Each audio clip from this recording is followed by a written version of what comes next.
ഞാൻ വേണുഗോപാൽ കെ, കൊണ്ടത്ത് വേണുഗോപാൽ, കേരള സമാജത്തിൽ 2000 മുതൽ മെമ്പറാണ്. ആദ്യമായിട്ട് കേരള സമാജത്തിൽ ഇലക്ഷൻ കമ്മീഷണറായിട്ടിരുന്നു. അതിനുശേഷം ശ്രീമാൻ എബ്രഹാം ചെയർമാനായിട്ടുള്ള കമ്മിറ്റിയിൽ ഫൈനാൻസ് സെക്രട്ടറി ആയിരുന്നു. അതിനുശേഷം ശ്രീമാൻ CH രാഘവൻ ചെയർമാനായിട്ടുള്ള കമ്മിറ്റിയിൽ എഡ്യൂക്കേഷൻ സെക്രട്ടറി ആയിട്ടും പ്രവർത്തിച്ചിട്ടുണ്ട്.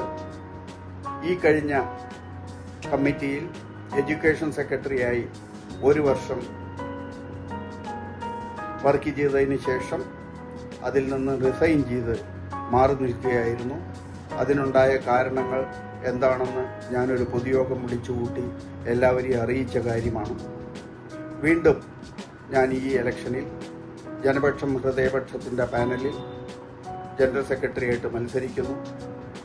കേരള സമാജത്തിൻ്റെ എല്ലാ കുടുംബാംഗങ്ങളോടും ഈ പാനലിന് വോട്ട് ചെയ്യാൻ ഞാൻ ഈ അവസരം ഉപയോഗപ്പെടുത്തുകയാണ്. നിങ്ങളേവരും വന്ന് ഞങ്ങളുടെ പാനലിന് വോട്ട് ചെയ്യണം എന്ന് ഹൃദയംഗമായിട്ട് നിങ്ങളോട് അപേക്ഷിക്കുന്നു.